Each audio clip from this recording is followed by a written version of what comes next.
रूस और यूक्रेन युद्ध के बीच वैश्विक घटनाक्रम तेजी से करवट ले रहे हैं। दुनिया का हर देश किसी न किसी गुट का हिस्सा बन चुका है। हालांकि इस गुटबाजी से भारत ने अपने आप को किनारे रखा और तटस्थ की भूमिका में बना रहा। भारत की विदेश नीति की तारीफ पहले हिंदुस्तान का पानी पी पी कर कोसने वाले पाकिस्तानी प्रधानमंत्री इमरान खान ने की और उसके बाद अब चीन ने। रूस और यूक्रेन के बीच छिड़े महायुद्ध ने दुनिया को बदल कर रख दिया है। ये जंग है तो देशों के बीच, लेकिन इसका असर अब पूरी दुनिया में देखने को मिल रहा है। इस युद्ध के बीच कई देशों के संबंध नाटकीय रूप से बदल रहे हैं।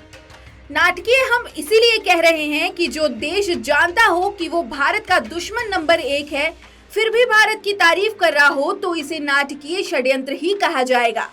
आपको बता दें कि भारत को लेकर चीन के रवैये से ये सवाल उठ रहे हैं कि क्या चीन भारत से मित्रता करना चाहता है। दोनों ही देशों के बीच भले ही सीमा पर गतिरोध जारी हो, लेकिन चीन का लगातार भारत की तारीफ करना अब दुनिया को चौंका रहा है। आपको याद होगा कि हाल ही में चीन के विदेश मंत्री वांग यी अचानक भारत के दौरे पर आ गए थे। चीन के विदेश मंत्री की भारत के विदेश मंत्री एस जयशंकर के साथ 3 घंटों से भी ज्यादा समय तक चर्चा चली थी, जिसमें भारत के विदेश मंत्री ने चीन को साफ शब्दों में कह दिया था कि जब तक सीमा से सैनिक नहीं हटेंगे तब तक चीन और भारत के रिश्ते सामान्य नहीं हो सकते।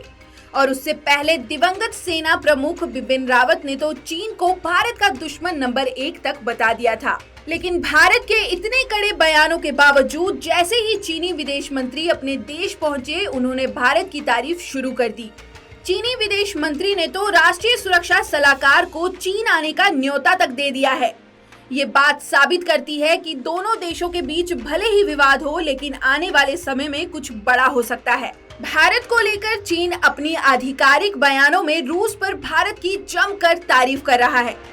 चीन भारत की विदेश नीति को स्वतंत्र बताकर उसकी तारीफों के पुल बांध रहा है।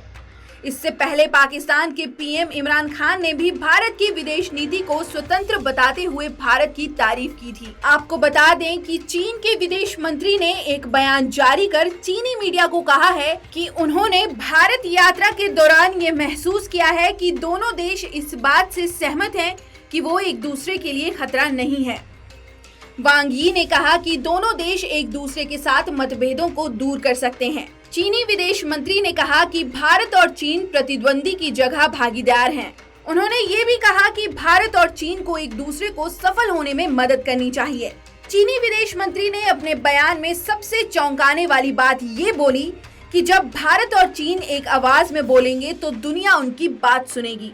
चीनी विदेश मंत्री के साथ साथ चीनी मीडिया भी भारत की तारीफ कर रही है। हाल ही में चीनी मीडिया ने भारत के रूस से तेल खरीदने का बचाव किया है। यहाँ तक चीनी मीडिया ने अमेरिका को नसीहत तक दे डाली है कि वो रूस के साथ भारत के तेल लेने के कारोबार पर हंगामा ना करे।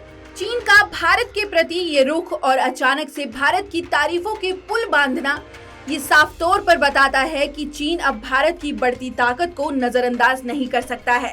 चीन ये अच्छी तरह से समझ चुका है कि अब भारत से दुश्मनी उसे महंगी पड़ सकती है।